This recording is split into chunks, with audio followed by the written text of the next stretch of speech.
You have probably felt it. The gap between knowing what to do and being unable to start. Research on ADHD understands this difficulty as a difference in how the brain's prefrontal cortex initiates and sustains action, not a lack of intelligence or motivation.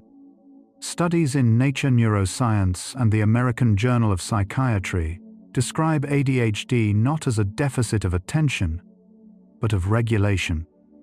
The brain's ability to deploy attention where it chooses, when it chooses. What this looks like for you specifically is something only you and those supporting your care can fully map together. But what the research makes clear is this. The struggle was never about trying harder. The circuitry for starting was simply built differently. There is a moment many people with ADHD describe. Standing in front of a task, fully aware of what is needed, and feeling nothing. No resistance, no fear. Just a strange absence where motivation was expected to be. Neuroscientists call this the motivational salience problem. The ADHD brain does not respond to importance or urgency the way neurotypical brains do. Instead, it responds to novelty, interest, challenge, and urgency in a very particular way. When dopamine is predicted, the system activates. When it is not predicted, even genuinely meaningful work can feel invisible to the brain's initiation system. This is not a character flaw. It is a prediction circuit that runs on different fuel. If you have ever been called lazy by someone who watched you spend 4 hours absorbed in something you loved, only to be unable to start a 10-minute task, that contradiction has a name. Researchers call it variable attention. The ADHD brain is not incapable of focus. It is incapable of choosing focus on demand.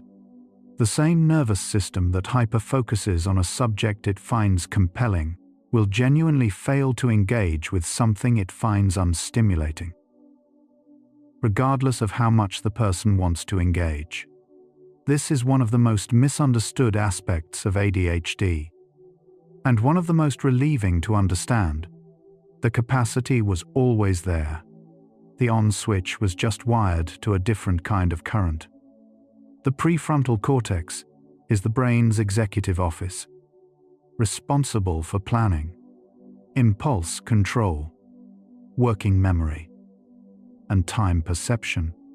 In individuals with ADHD, imaging studies show that this region develops more slowly and, in some cases, remains structurally and functionally different throughout adulthood. Research, led by Paul Shaw at the National Institute of Mental Health, found that the prefrontal cortex in children with ADHD matures on average 3 to 5 years later than in neurotypical children. This does not mean the brain is broken. It means the timeline is different, and that many of the strategies designed for a neurotypical prefrontal cortex will simply not work for one that is wired differently. Working memory. The brain's ability to hold information in mind while using it is one of the most affected systems in ADHD. Imagine trying to follow a recipe while someone keeps quietly erasing the last step. That is approximately what working memory impairment feels like from the inside. Researchers at the Medical Research Council in the United Kingdom have documented that working memory deficits in ADHD are often more predictive of daily functioning difficulties than attention deficits themselves. This is why written systems, visible reminders, and external structures are not accommodations for weakness. They are substitutes for a RAM chip that runs at a different capacity. There is something that happens in the ADHD brain when a deadline becomes real, when it is no longer tomorrow's problem, but today's. The system activates in a way it could not before. This is not inconsistency or manipulation. It is the neurological signature of a brain that responds to now in a way that future-oriented planning does not trigger. Researchers describe this as the ADHD brain living in a kind of perpetual present. Time before the immediate moment is experienced as a kind of fog. Understanding this changes the interpretation entirely. The procrastination was never indifference. It was a nervous system waiting for the moment when the signal finally became loud enough to hear. Dopamine does not simply mean pleasure. In the context of ADHD, dopamine is the neurotransmitter most associated with motivation, drive, and the anticipation of reward. Research using PET imaging has shown altered dopamine signaling in key brain regions in individuals with ADHD, including differences in the prefrontal cortex and striatum that affect how the motivational system responds to anticipated reward. This does not mean the brain cannot produce dopamine. It means the signaling system that says this is worth starting is quieter than average. Many of the behaviors that look like avoidance from the outside, scrolling, distraction, seeking novelty, are the brain's attempts to self-regulate a dopamine system that is not getting the signal through any other way. There is a concept in ADHD research called body doubling. The observation that many people with ADHD can focus significantly better when another person is present, even if that person is doing something entirely unrelated. A colleague working quietly across the room, a friend on a video call, the ambient presence of another human being. Researchers believe this works because the social context activates a different neural pathway, the brain's social monitoring system, which in turn provides enough ambient stimulation to allow the executive function system to engage. This is not a crutch.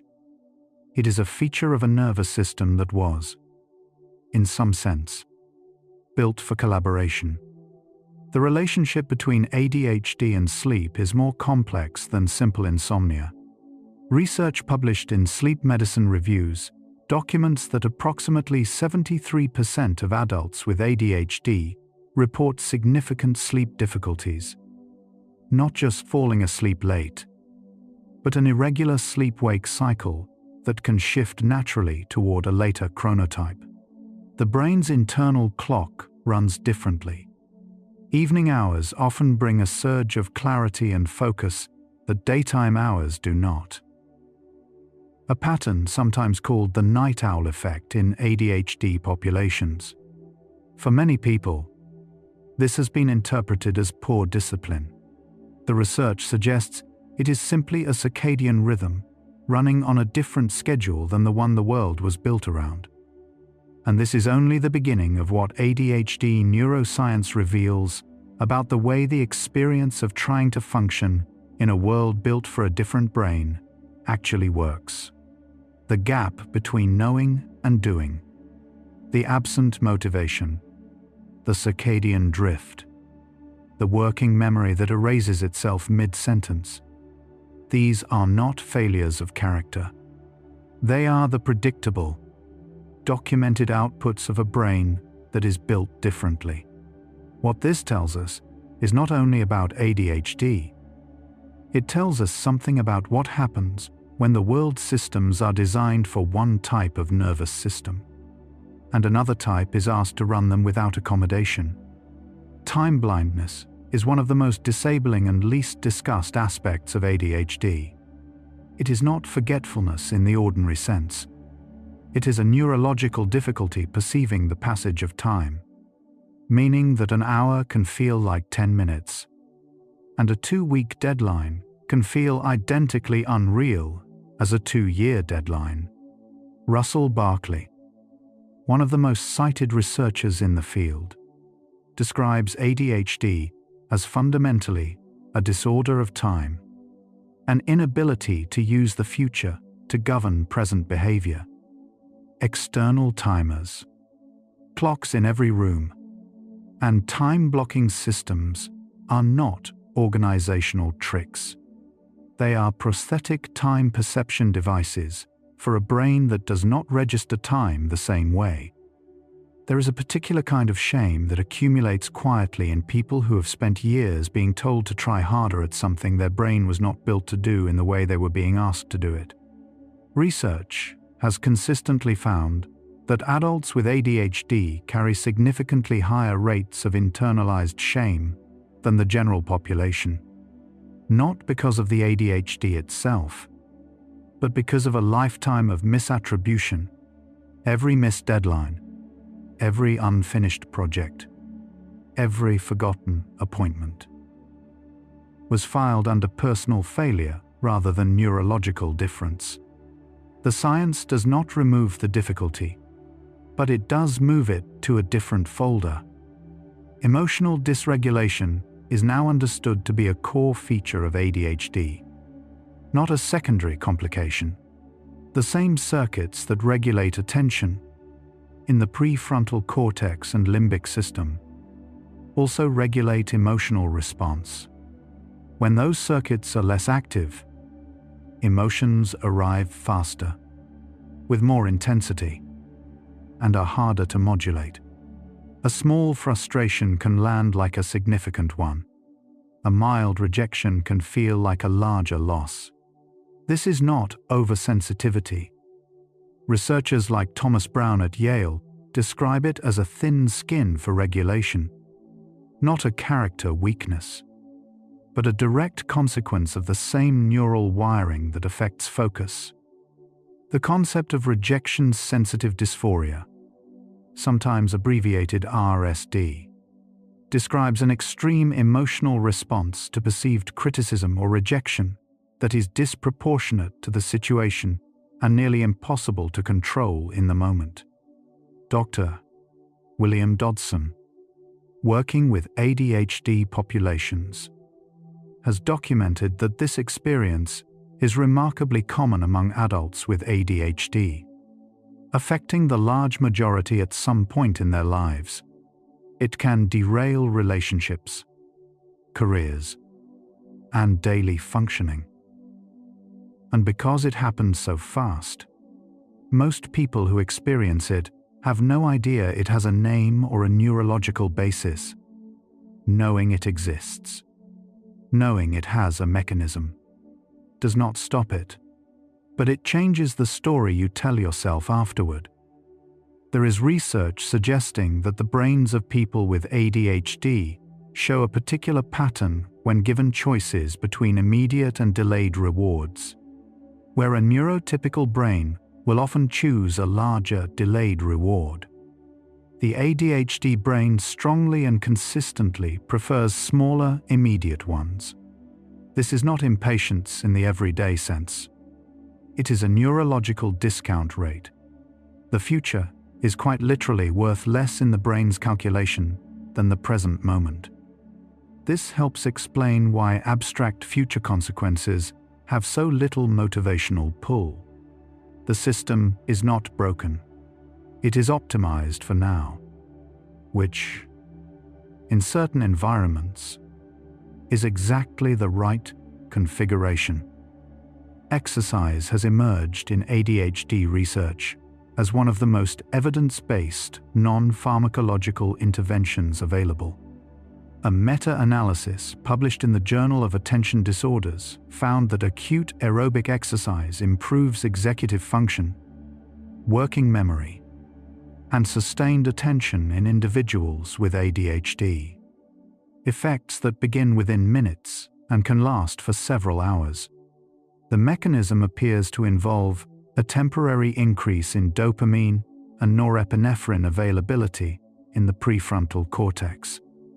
For some people, a 20-minute walk before a demanding task is the difference between a brain that can engage and one that cannot.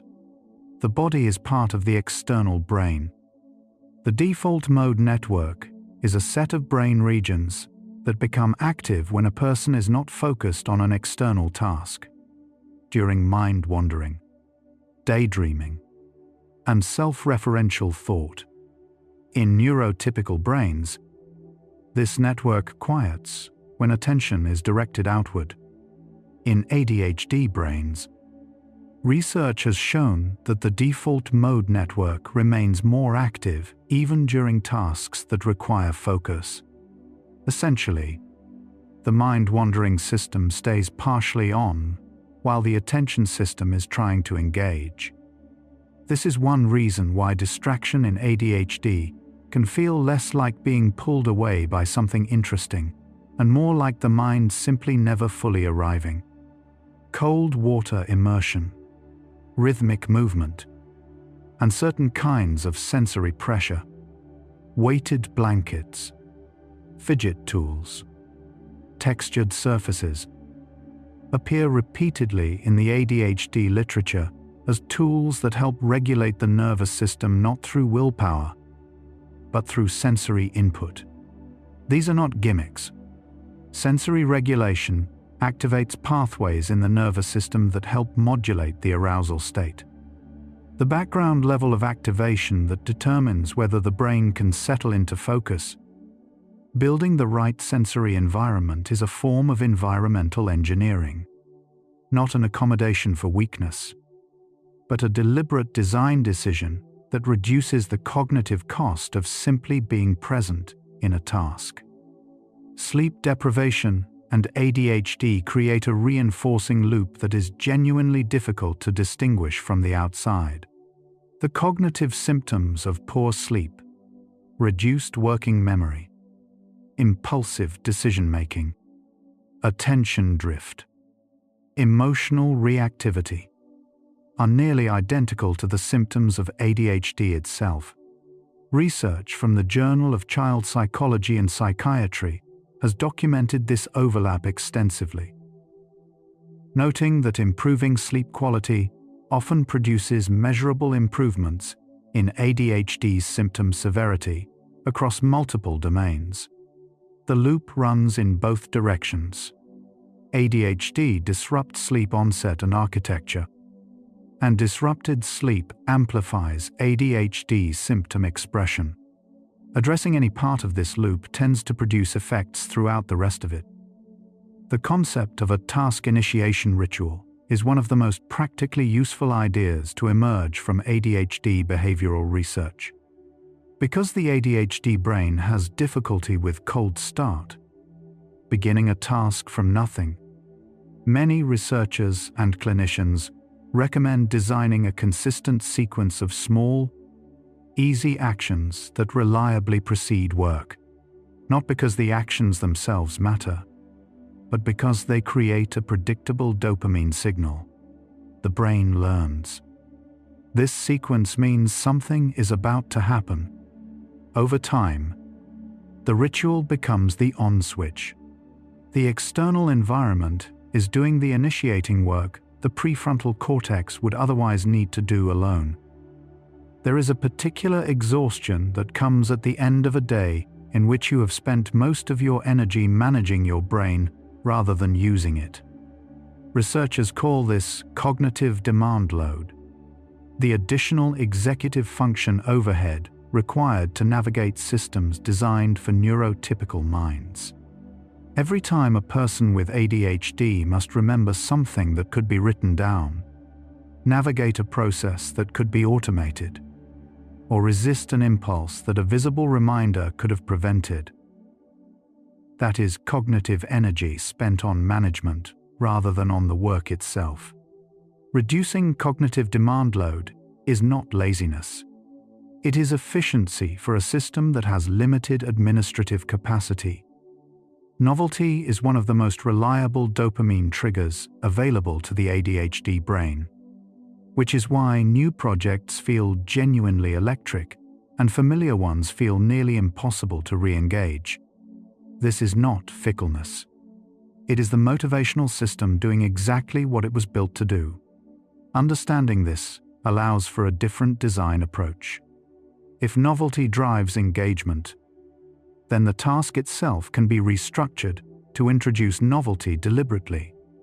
A new format, a new location, a different sequence. A new collaborator. The task does not change. The brain's experience of the task does. This is environmental engineering applied at the level of a single working hour. Research into ADHD and creativity has produced findings that are still being carefully interpreted. Several studies, including work published in Personality and Individual Differences, have found associations between ADHD traits and divergent thinking, the ability to generate multiple possible solutions, see connections across unrelated domains, and resist the pull toward conventional frameworks. This does not mean every person with ADHD is creative, nor that creative capacity compensates for real functional challenges. But it does mean that the same neural wiring that makes certain tasks genuinely harder may, in the right environment and with the right conditions, produce a quality of thought that other architectures do not easily access. One of the least helpful things the world tells people with ADHD is that with enough discipline, they can function exactly like everyone else. The research does not support this. What the research supports is something more useful. With the right environmental design, external supports, and self-knowledge, a person with ADHD can function very well, not in spite of how their brain works, but because they have stopped fighting it. The distinction is not semantic. Fighting your own brain is exhausting. Working with it is not. The question is whether the systems around you have been built for the brain you actually have. What 25 facts about the ADHD brain reveal is not a catalogue of deficits. They reveal a nervous system that has been asked, repeatedly and without acknowledgement, to run software it was not designed for, on hardware that operates on different specifications.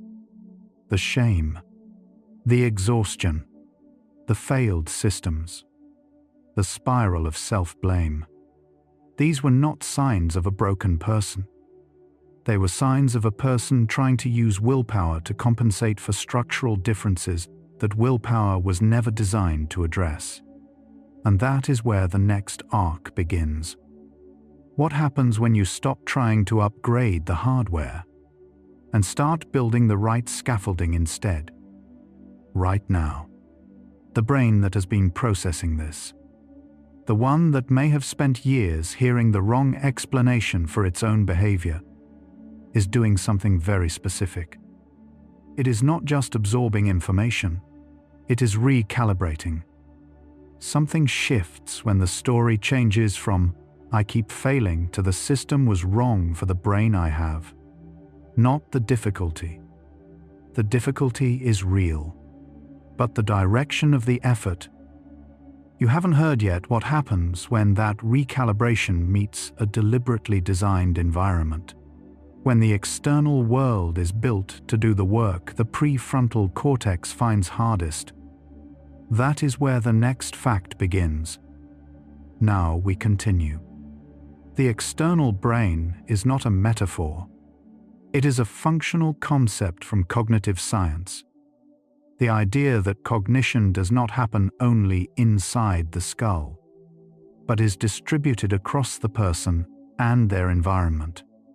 Andy Clark and David Chalmers, in their influential work on extended mind theory, argued that objects in the environment that reliably support cognitive function become, in a meaningful sense, part of the cognitive system. A notebook that replaces working memory, a calendar that replaces time perception, a structured environment that replaces impulse control. These are not accommodations. They are extensions of the mind into the world. The science of habit formation offers one of the most practical entry points into ADHD management. James Clear's synthesis of habit research, built on earlier work by B. J. Foganan Grabiel at M. I. de Twend, shows that habits reduce the executive function cost of repeated behaviors, eventually running through the basal ganglia rather than the prefrontal cortex. For the ADHD brain, where prefrontal resources are limited, building habits means offloading routine decisions from the most taxed system to a more automatic one. Every habit you build is one fewer demand on the executive function system. Every automatized routine is a small gift to the brain that finds initiation hardest. Environmental cues are one of the most powerful behavior change tools available, and also one of the most underused. Research in behavioral economics, including work by Thaler and Sunstein on choice architecture, shows that the arrangement of an environment powerfully predicts the behavior that occurs within it. For ADHD, this means that placing a water bottle where you will see it, keeping medication at the coffee maker, putting the gym bag by the door, these are not trivial tips. They are interventions that work by bypassing the need for the prefrontal cortex to initiate the behavior. The environment initiates it instead. Friction is one of the most important variables in ADHD-friendly design. Reducing friction, the number of steps between intention and action, makes desirable behaviors more accessible to a brain that struggles with initiation. Adding friction, inserting steps between impulse and action, reduces the likelihood of undesirable impulsive behaviors. Research by Wendy Wood at the University of Southern California on habit and environment shows that behavior change is often less about motivation and more about structural design. Removing 3 steps from the path to exercise is more effective than trying to generate more motivation for exercise. Motivation fluctuates. Friction is stable. The Pomodoro technique and its variants. Structured work intervals with defined breaks. Work for ADHD for reasons that are neurological rather than motivational. Short, clearly bounded time blocks reduce the ADHD brain's difficulty with open-ended time perception. When the task has a defined endpoint, even an arbitrary one, the brain's experience of that task changes. It becomes finite, manageable. The timer is a prosthetic for time perception, doing for time awareness what a list does for working memory. The technique is not productivity advice. It is assistive technology for a brain that experiences time differently. Digital notifications are one of the highest friction environments possible for an ADHD brain. Each notification interrupts a fragile attention state that, once broken, research shows can take 15 to 20 minutes to re-establish. Gloria Mark, at the University of California. Irvine documented this recovery time in studies of workplace attention. For neurotypical brains, the cost is real. For ADHD brains, where the attention state was more effortfully achieved in the first place, the cost is significantly higher. Managing the notification environment, silencing, scheduling, consolidating, is not a preference. It is a structural intervention with measurable cognitive effects. Body-based regulation is a field that has grown significantly in ADHD research. The vagus nerve, which connects the brain to the gut, heart, and major organs, is increasingly understood as a bidirectional communication pathway, stimulating the vagus nerve through slow breathing, humming, cold exposure, or rhythmic movement appears to shift the autonomic nervous system toward a more regulated state, one in which the prefrontal cortex has better access to its own resources. For ADHD, where dysregulation of the nervous system contributes significantly to symptom severity. Body-based interventions are not alternative treatments. They are bottom-up routes to a top-down problem. The concept of implementation intentions, if-then planning, was developed by Peter Gollwitzer at New York University and has since accumulated substantial evidence across behavioral science. The idea is simple. Rather than forming a general intention, you form a specific situational plan. Studies show this simple reframing significantly increases follow-through. Not because motivation increases, but because the decision has been made in advance and anchored to an environmental cue.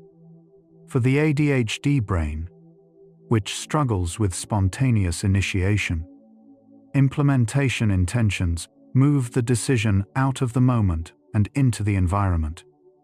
Sleep hygiene research has found that the physical environment of the bedroom plays a significant role in sleep quality for ADHD populations, more so than for neurotypical individuals, due to the ADHD brain's greater sensitivity to environmental stimulation, light, temperature, sound, and clutter all function as signals to the nervous system. A room that is too warm, too bright, or too visually busy keeps the arousal system elevated in ways that delay sleep onset. Designing the sleep environment, blackout curtains, cooler temperatures, white noise, reduced visual complexity, is environmental engineering applied to the most neurologically sensitive transition of the day. Emotional regulation research has produced a concept called the window of tolerance, the zone of arousal in which a person can think clearly, feel their emotions without being overwhelmed by them, and access their higher cognitive functions. Trauma researchers, including Daniel Siegel and Pat Ogden, developed this model, and it has since been adopted widely in ADHD contexts. When the ADHD nervous system is above the window, flooded, reactive, overwhelmed, the prefrontal cortex goes offline. When below, shut down, disengaged, flat, it is equally inaccessible. External regulation supports predictable routines, sensory tools, co-regulation with others help keep the window open. Writing things down is not a memory trick for people with ADHD. It is a working memory transfer. Research on external memory systems, including work by Betsy Sparrow at Columbia on cognitive offloading, shows that the act of writing something down frees the working memory that was holding it, reducing cognitive load and allowing the brain to engage with new information. For ADHD, where working memory is often impaired, a written system is not a productivity hack. It is a required component of a functioning cognitive system. The notebook is not a supplement to the brain. It is part of it. Accountability structures, working alongside another person, checking in with a coach, meeting a friend to work in parallel, are among the most consistently recommended strategies in ADHD clinical practice. The research basis for this extends beyond body doubling. Social accountability activates the brain's social monitoring system, which runs on different neural resources than the executive function system. When the executive function system is depleted, the social system can partially substitute. This is why a person who cannot start a task alone can often start it immediately in the company of someone else. The social context is a cognitive resource.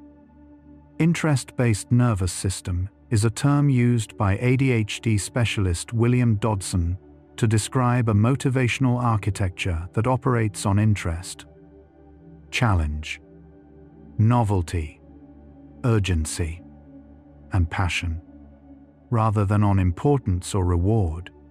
This reframes the ADHD motivational landscape entirely.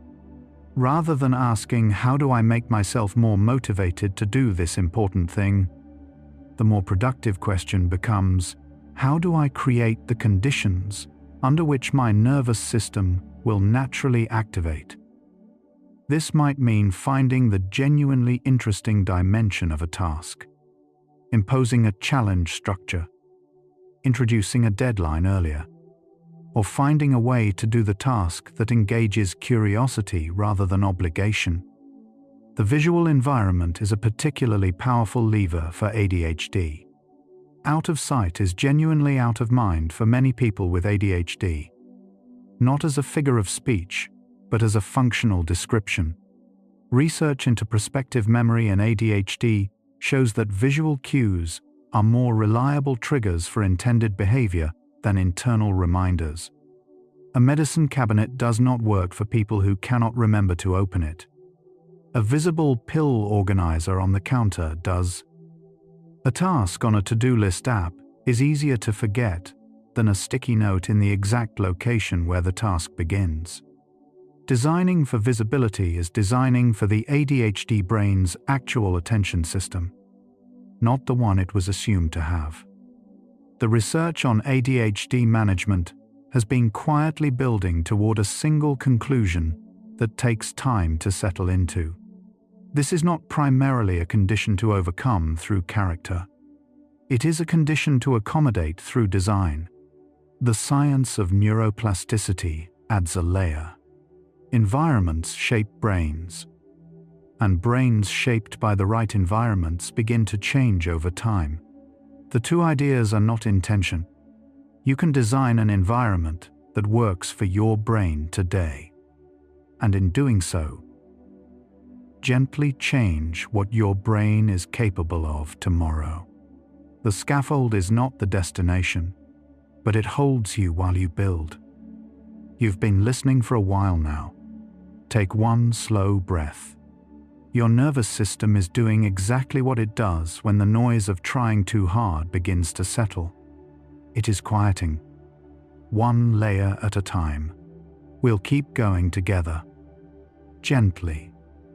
Neuroplasticity, the brain's ability to reorganize itself by forming new neural connections, is not a metaphor. It is a documented physiological process. Research using structural MRI has documented that the brain can change over time in individuals with ADHD who receive consistent, sustained intervention, with some studies finding shifts in prefrontal cortex structure, connectivity between executive function regions, and activity patterns in the default mode network. The external systems are not just compensating for the brain, they are, over time, gently reshaping it. The scaffold changes the architecture beneath it. Mindfulness research and ADHD have had a complicated relationship.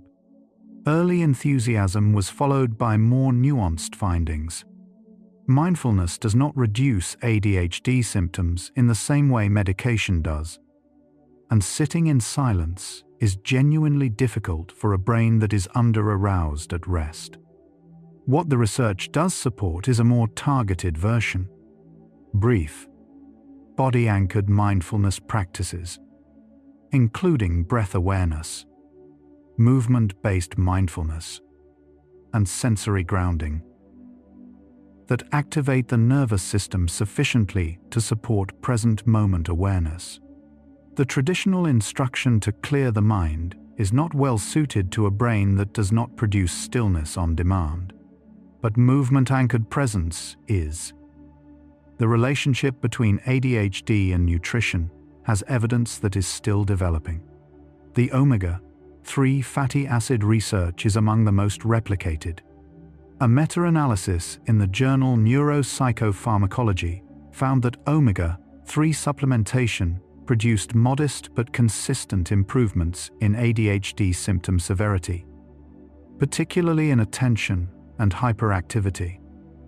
Across multiple studies, the mechanism appears to involve dopamine and serotonin signaling pathways that depend on adequate fatty acid availability.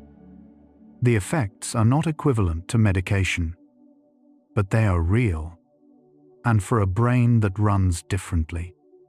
The nutritional environment is part of the external brain.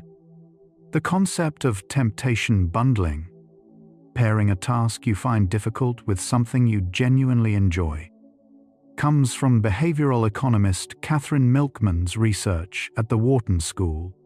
In her studies, participants who were only allowed to listen to a favorite audiobook during exercise attended the gym significantly more often than those who were not. For ADHD, where the motivational gap between what needs to be done and what the brain is willing to do is often wide.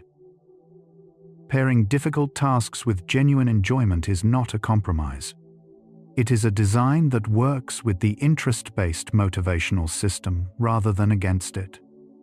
The idea of a physical home for objects, a designated place where things always live, is one of the most consistent recommendations across ADHD research and clinical practice. It reduces prospective memory demands, reduces decision fatigue, and reduces the search behavior that consumes significant time and cognitive energy. Research on object location memory in ADHD shows that consistent placement dramatically reduces the time and emotional cost of losing things. Keys that live on a hook by the door are not a convenience. They are an external memory system for an object whose location the working memory cannot reliably hold. Decision fatigue is a well-documented phenomenon in cognitive science. As the number of decisions made in a day increases, the quality of subsequent decisions decreases. For ADHD, where every routine action can require a fresh decision if no system is in place, decision fatigue arrives earlier and more severely. Reducing the number of decisions through automation, routines, and defaults is an energy conservation strategy. The person who wears a similar outfit each day, eats the same breakfast, and follows a morning sequence is not boring. They are protecting their prefrontal cortex for the decisions that actually require it. The brain's reward prediction system, centered in the nucleus accumbens and connected to the prefrontal cortex through dopamine pathways, updates itself based on experience. When a behavior reliably produces a rewarding outcome, the prediction signal strengthens. This is the neurological basis of habit formation. For ADHD, where the reward prediction signal is naturally quieter, building in explicit, consistent, and immediate rewards for completing tasks is not juvenile. It is calibrated to the actual dopamine architecture of the brain. The reward does not need to be large. It needs to be immediate and reliable. Color, spatial organization, and visual hierarchy are tools that appear repeatedly in occupational therapy for ADHD. Research on visual working memory shows that color coding and spatial organization reduce the cognitive cost of finding, categorizing, and acting on information. A color-coded calendar is not decoration. A desk organized so that the most important items are in the most visible zone is not aesthetics. These are visual design decisions that reduce the number of micro-decisions the brain must make to begin a task. And for a brain where each micro-decision carries a disproportionate cognitive cost, reducing them is material. The 2-minute rule. If a task takes less than 2 minutes, do it immediately rather than adding it to a list, is a simple intervention that appears in multiple ADHD management frameworks. Its neurological basis is the task initiation problem. For many people with ADHD, The cost of starting is relatively fixed, regardless of task size. A 2-minute task that goes on a list will be re-encountered, reinitiated, and re-completed at a future cost. Doing it immediately amortizes the initiation cost across a single activation. The rule is not about time management. It is about reducing the total number of initiations the prefrontal cortex must perform. Halfway through, the picture is becoming clear. It is not a picture of a brain that needs to be fixed. It is a picture of a brain that has been asked to operate in an environment built for a different architecture, and which, when given the right environment, operates differently. The question underneath this is still open. If the external systems can carry so much of the cognitive load, what does it mean to manage a mind like this? The second half follows that question further, into what changes when the environment is right, and what the brain does with the space that opens up. What just opened? The question of whether managing ADHD is less about changing the brain and more about changing the world around it is not only a practical question. You may be carrying both sides of that tonight. The relief of the reframe and the weight of everything the old approach cost you. The second half of tonight follows what the research has found when people stop fighting the brain and start building for it. Feel the weight of your body, wherever it rests. Let it be exactly where it is. Now we continue. Cognitive offloading, the act of moving information out of the brain and into the environment, has been studied as a general human strategy. But research by Evan Risco and Sam Gilbert shows that people with working memory limitations offload more and benefit more from offloading than those without. For ADHD, this means the external brain is not a compensation for a deficit. It is the natural and efficient use of the cognitive architecture that is actually present. Writing it down, putting it in a system, making it visible. These are not workarounds. They are how this brain operates best. The relationship between physical space and mental state is documented across environmental psychology. Research by Roger Ulrich and Rachel and Stephen Kaplan found that cluttered, visually complex environments increase cognitive load and reduce the available capacity for focused attention. For ADHD, where available attentional capacity is already in shorter supply, a visually cluttered space is not merely unpleasant, it is a structural drag on the cognitive system.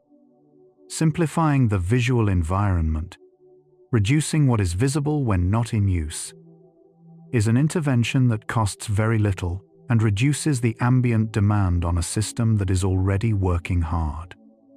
Transition difficulty is one of the most practically disabling aspects of ADHD and one of the least discussed. Moving from one task to another requires a cognitive reset, disengaging from the current activity, reorienting to the new one, reloading the relevant working memory. For ADHD, this process is slower and more costly than in neurotypical brains. Transitions between activities, environments, and states of mind carry a disproportionate cognitive toll. Building in transition time, a few minutes of buffer between activities, and using transition rituals reduces the toll. The transition is a task, not an instant. The research on ADHD and self-compassion has grown significantly in recent years. A study published in the Journal of Attention Disorders found that self-compassion, the ability to treat oneself with the same kindness offered to a close friend, was more strongly associated with reduced ADHD symptom burden than self-esteem. This is not a self-help observation. it is a finding with a neurological rationale. Self-criticism activates the threat response system, which reduces prefrontal cortex availability. Self-compassion reduces threat activation, creating more cognitive access to the exact system that ADHD most impairs. Kindness toward yourself is not soft. It is efficient. Hyperfocus is one of the most misunderstood features of ADHD, appearing to contradict the inattention it accompanies. It is not evidence the person can focus when they really want to. It is evidence that when the dopamine system is fully engaged, the brain locks onto a subject with an intensity that is genuinely difficult to interrupt. It is the far end of the same motivational spectrum. Understanding hyperfocus as part of the ADHD profile, rather than proof of selective effort, shifts the interpretation from inconsistency to neurology. The system that cannot initiate a dull task can also lose 3 unplanned hours to a fascinating one. The gut-brain axis, the bidirectional communication pathway between the gastrointestinal system and the central nervous system, has emerged as a relevant factor in ADHD research. Studies, including work published in Frontiers in Psychiatry, have found associations between gut microbiome composition and ADHD symptom severity. The mechanism is not yet fully understood, but appears to involve serotonin and dopamine precursor availability, both neurotransmitters critical to ADHD regulation. The gut produces approximately 95% of the body's serotonin. What this means practically is still being established, but it suggests the external brain includes the body's internal ecology as well. The executive function system does not operate the same way across the day. Research on circadian variations in prefrontal cortex performance shows that cognitive control peaks at different times for different individuals, and for ADHD populations. The peak is often later in the day than conventional scheduling assumes. Task matching, doing the most cognitively demanding work during the hours when executive function is naturally strongest, is a form of chronobiological design. Working against your own circadian rhythm is an unnecessary additional load on a system that is already resource-limited. Research on ADHD and physical environment has found that access to natural settings, parks, green spaces, trees, water, produces measurable improvements in attention and mood in children and adults with ADHD. A study published in the American Journal of Public Health found that regular exposure to nature reduced ADHD symptom severity in children more than time spent in other environments. Attention restoration theory, developed by Rachel and Stephen Kaplan, proposes that natural environments engage a gentle, involuntary attention that allows the directed attention system to recover. Nature is not recreation for the ADHD brain. It is a recovery environment. The research on ADHD and romantic relationships documents patterns that, once understood, become much less mysterious. The emotional intensity, the hyper-focus on a new partner that later shifts, the difficulty with routine domestic tasks, the reactive emotions and subsequent repair cycles. These are all predictable outputs of the ADHD nervous system in an intimate context. Melissa Orlov, a researcher and relationship coach who has worked extensively with ADHD couples, documents that when both partners understand the neurological basis of the patterns they are experiencing, the attribution shifts from character failure to system mismatch, and the work of repair becomes more focused and less personal. Physical movement is one of the most reliable self-regulation tools available for the ADHD nervous system. The mechanism goes beyond dopamine. Exercise activates the cerebellum, a region involved in timing and sequencing that is also implicated in ADHD. It increases BDNF, brain-derived neurotrophic factor, which supports new neural connection formation, and it reduces the physical restlessness that, when unaddressed, consumes attentional resources that would otherwise be available for focus. Movement is not a distraction from the work. For the ADHD brain, it is often the precondition for the work. The concept of the minimum viable routine, the simplest sequence of behaviors that reliably produces a functional day, is one of the most useful ideas in ADHD management. Rather than designing an ideal, comprehensive schedule, the minimum viable routine identifies the 2 or 3 anchors that, if consistently done, tend to make everything else more possible. For many people, this is something like wake time, morning movement, and a first task that begins at the desk.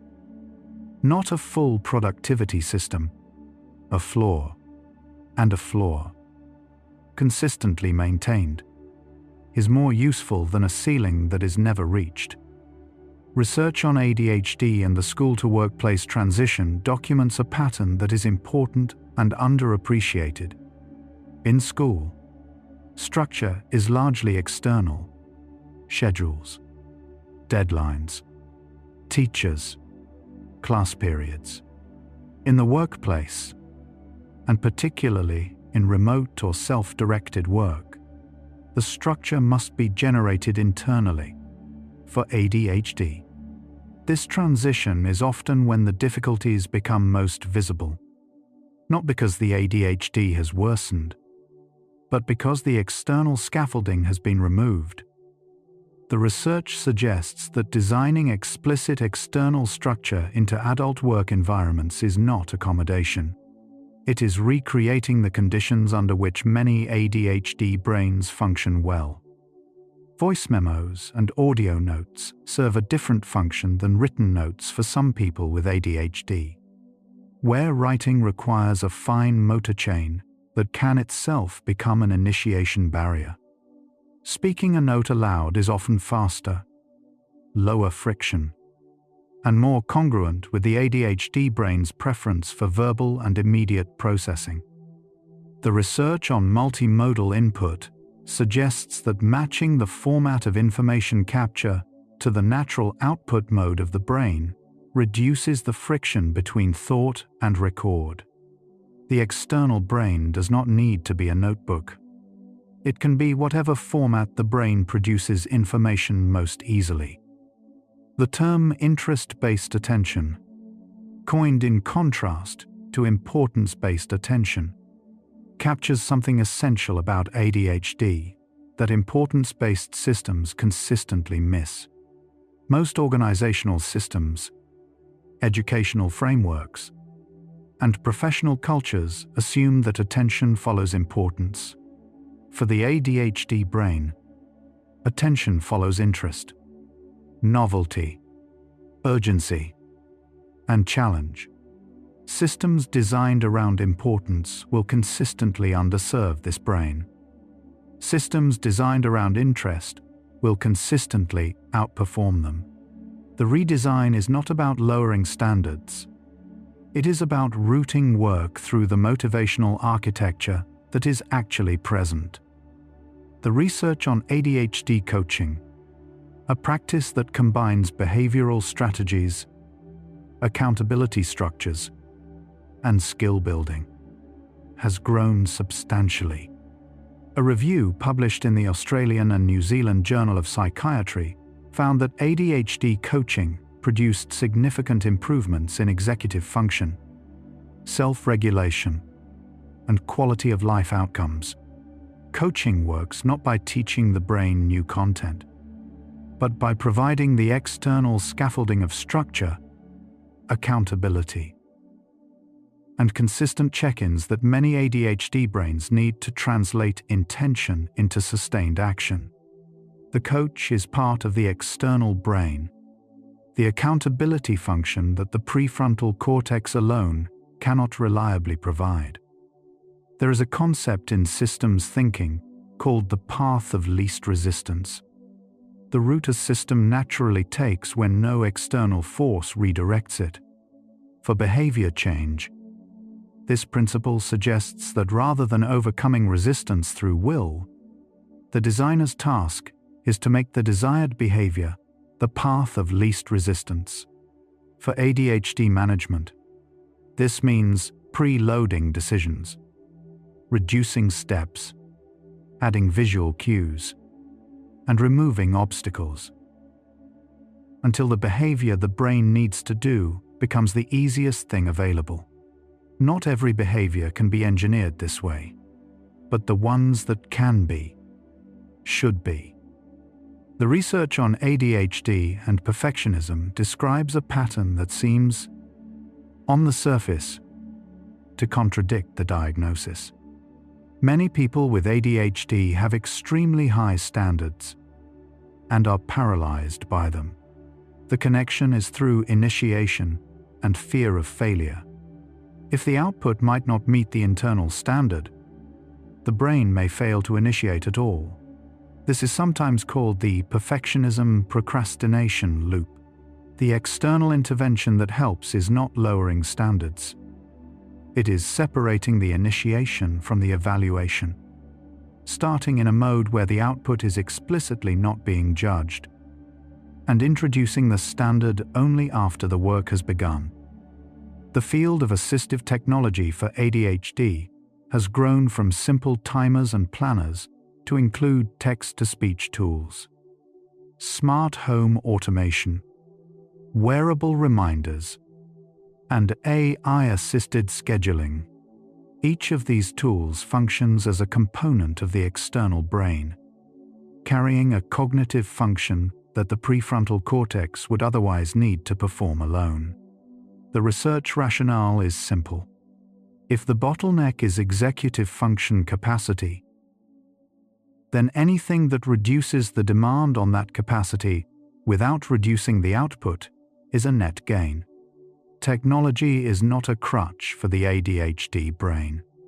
It is infrastructure. The research on ADHD and parenting documents a feedback loop that can be difficult to recognize from inside it. Parents with undiagnosed ADHD often find the regulatory demands of parenting, maintaining structure, consistency, routines, genuinely harder than expected. Children with ADHD require more structure than average. The combination can produce a home environment where both parties are dysregulated, which amplifies the difficulties of both. Understanding this loop and building external structures that support the regulatory needs of both parent and child is one of the most practically impactful applications of ADHD environmental design. The evidence on ADHD and meditation has produced a nuanced picture. Traditional seated silent meditation shows mixed results for ADHD. Some individuals find it regulating. Others find it activating in an unpleasant way. Movement-based meditation practices, walking meditation, yoga, Tai Chi, show more consistent benefits. A meta-analysis in the Journal of Child and Family Studies found that mindfulness-based interventions reduced ADHD symptom severity across multiple outcome measures, with movement-integrated practices showing the strongest effects. The finding aligns with the broader principle. For the ADHD brain, stillness is often less accessible than motion, and the path to regulation often runs through the body. Sleep is not passive recovery. During sleep, the brain performs active consolidation of the day's learning. clearing of metabolic waste through the glymphatic system. Though the research on this system's full role remains an active area of investigation, and regulation of the dopamine and norepinephrine systems that ADHD most affects. For the ADHD brain, which is already operating with reduced regulatory capacity during waking hours, the quality of sleep is not a lifestyle preference. It is a direct determinant of how much executive function will be available the following day. Protecting sleep is not indulgence. It is maintenance. The research on ADHD and self-knowledge documents a paradox. Many adults with ADHD have extensive knowledge of their own patterns. What drains them? What activates them? What environments support them? But have difficulty using that knowledge in real time, because the same executive function deficit that creates the patterns also impairs real-time self-monitoring. This is why external systems matter more than insight alone. Knowing that you need to move before working does not get you moving. A scheduled alarm that sends you outside does. The translation from self-knowledge to behavior requires external structure for the ADHD brain in a way it does not for others. The evidence on social media and ADHD describes a relationship that is structurally mismatched in a specific way. Social media platforms are designed to deliver novelty, unpredictability, and intermittent reward, the most potent dopamine trigger available. For the ADHD brain, whose dopamine system is already seeking novel stimulation, this creates a pull that is genuinely harder to resist than for neurotypical users. The platform is not neutral. It is built to activate the exact motivational architecture of the ADHD brain. Understanding this does not solve the problem, but it removes one more layer of self-blame from a behavior that was never simply a failure of willpower. The research on ADHD across the lifespan has produced findings that challenge the assumption that ADHD is primarily a childhood condition. A study in the journal JAMA Psychiatry found that in many adults, ADHD symptoms do not diminish with age. They shift. Hyperactivity often decreases. Inattention, emotional dysregulation, and executive function difficulties often persist or become more apparent as the demands of adult life increase. The external brain strategies that help in adulthood are often different from childhood interventions, less about classroom accommodation and more about designing a life structure that matches how the adult brain actually works. ADHD is not a condition to be overcome through willpower. The evidence makes this clear at every level: neurological, behavioral, and psychological.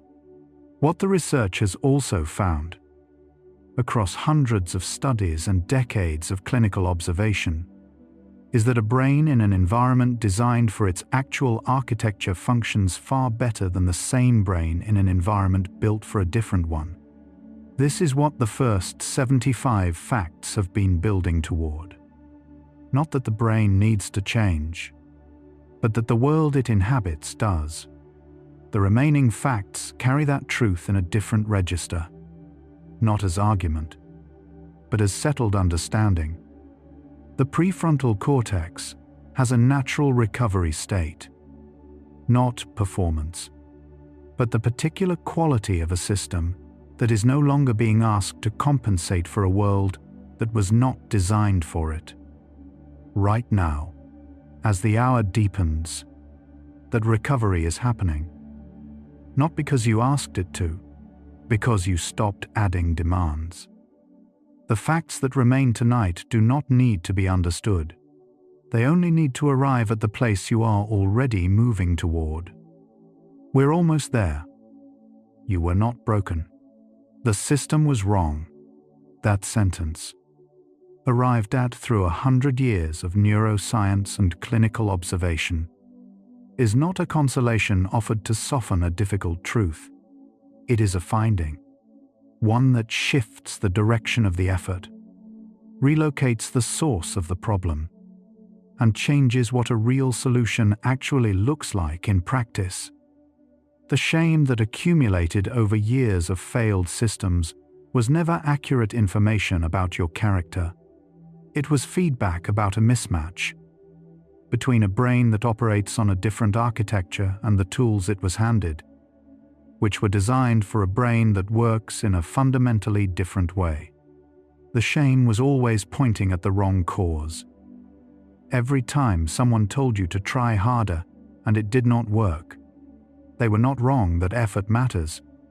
They were wrong about what kind of effort and where it should go. Effort spent trying to change how the brain is built is largely lost. Effort spent redesigning the environment the brain operates in tends, consistently, to return. The people who function best with ADHD are not the ones who fight their brain the hardest or sustain the most willpower over the longest period. They are the ones who have come to know their brain most thoroughly, who understand what activates it and what depletes it, and who have built their daily environment deliberately around that knowledge. A list on the counter is not laziness. A timer on the desk is not a crutch. A note on the door is not a reminder that you are failing. These are tools. Tools built for the actual brain that is doing the work, not for the brain that others assumed you had. And a brain that uses tools built for it is not less capable. It is more. The external brain is not separate from you.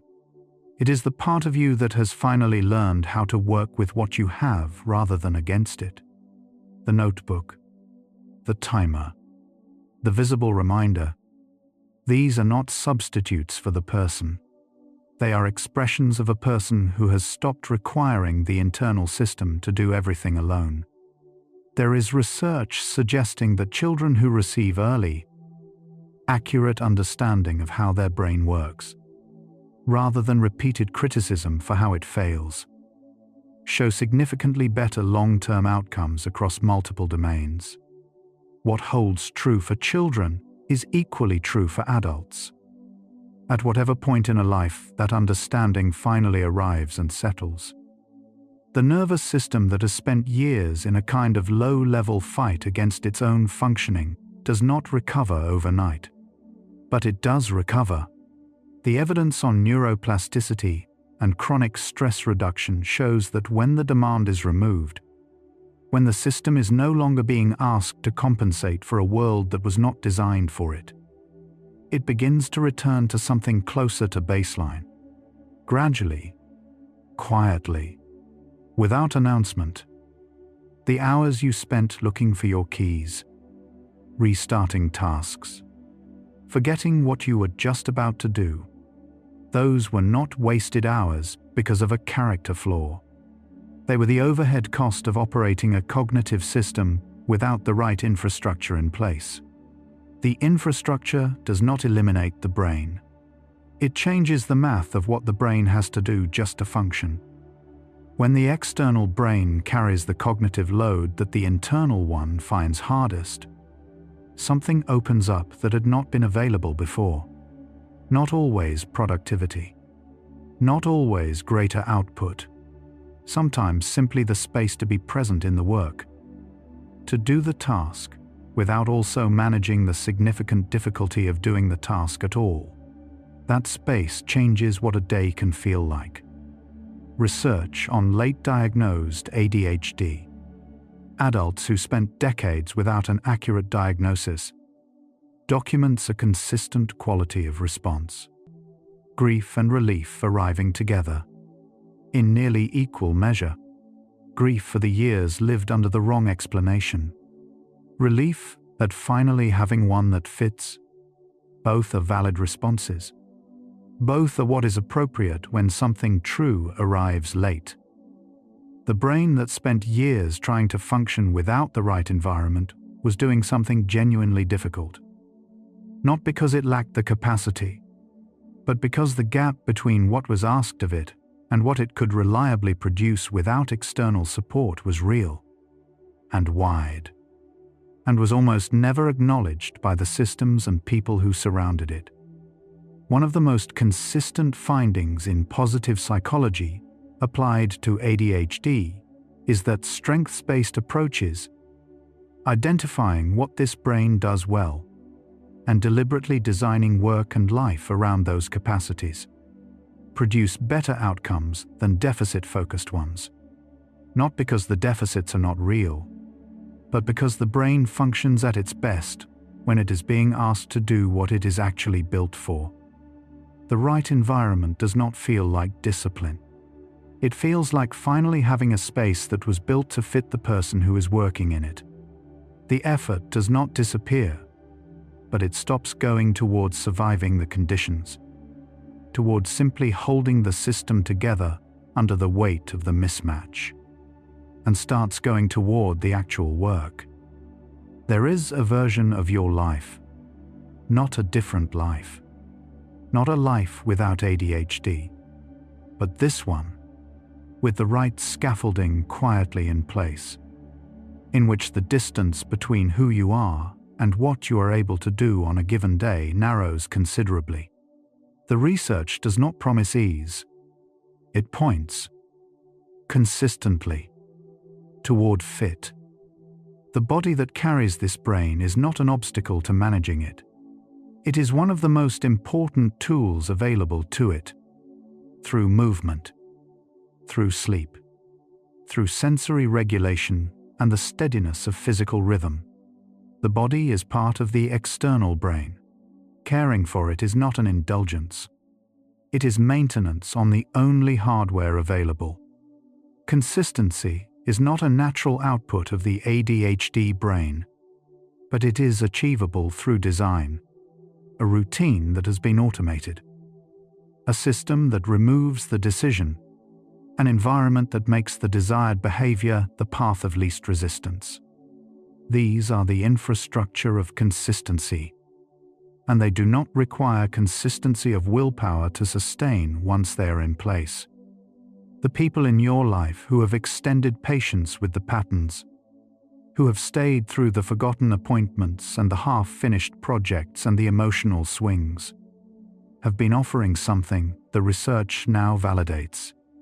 The co-regulated nervous system is one of the most powerful external brain resources available. You did not need less connection. You needed connection that understood. The ADHD brain, in the right environment, with the right tools and the right understanding, is not a compromised version of a neurotypical brain. It is something with its own genuine strengths, its own particular costs, and its own way of arriving at the things that matter, often by a route that other brains would not have taken, and sometimes arriving somewhere others never reach. Every system you build, however small, a hook by the door for the keys, a timer set before the task begins, a note placed exactly where the action starts, is a decision made on behalf of the brain you actually have. Not the brain you were told you should have. Not the brain that the system assumed. The one that is here, working, doing its best with what it was given. The research does not say ADHD is easy. It says ADHD is understandable, and things that are genuinely understandable can be worked with. They can be designed around. They can be lived alongside, over time, with considerably less friction, not because the condition itself changes, but because the relationship to it gradually does. And that shift changes nearly everything downstream. What changes when the external brain is fully in place is not only function, it is the story you carry about yourself. The story shifts from one about a person who keeps failing to do what should be simple, to one about a person who was operating for years without the right infrastructure, and who eventually found it, built it, and continued. The quiet that comes after a day in which the environment carried what it was supposed to carry. When the task began, because the timer was set. The item was found because it lived on the hook.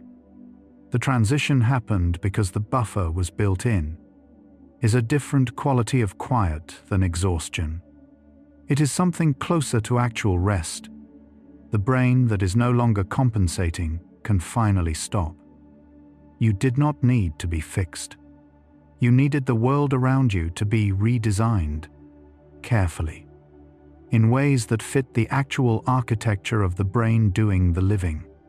Those are not the same thing, and knowing the difference matters.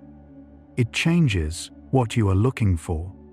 It changes what counts as a real step forward when you find it.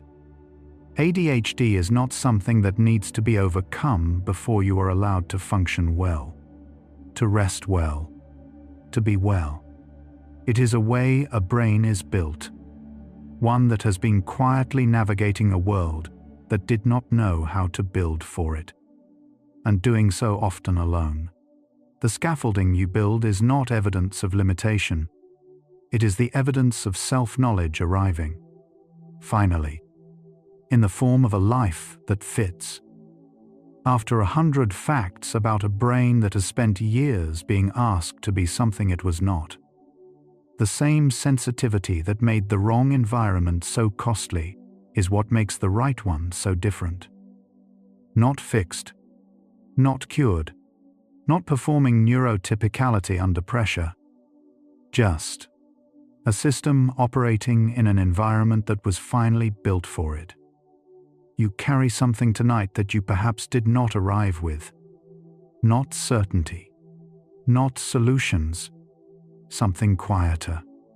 The kind of understanding that changes the angle of the light on everything you thought you knew about your own functioning. Let your entire being dissolve into the particular stillness of a mind that no longer needs to fight what it is. And if there is something you have been carrying that was shaped by the wrong explanation, let this be the night it begins to be set down. What shifted tonight was not information. It was the story underneath the information. The brain you have is not a broken version of another brain. It is complete. It has costs that are real, and it has needs that, when met, change what is possible. You leave tonight carrying a different frame for the same life. Not because the challenges have disappeared, but because the cause of them has moved from character to design, and design can be changed. What remains is the question the second half only began to answer. What does a life actually feel like when it is built for the brain you have, rather than the one the world assumed? The Psychology for Sleep playlist has been returning to that question from many directions. The next video carries it further. That video is waiting whenever you are ready. You can allow these thoughts to settle now, like a system that has finally been handed the right architecture and is quietly beginning to configure itself. Let your body grow heavy with the particular weight of understanding something that changes the direction of the effort. Sleep carries you to where no compensation is required, where the brain and the night move at the same pace. But if your eyes are closed, stay there. Rest well, tired one. You were never failing to function. You were functioning without the right foundation. Gentle facts for restless minds. Sleep well. Good night.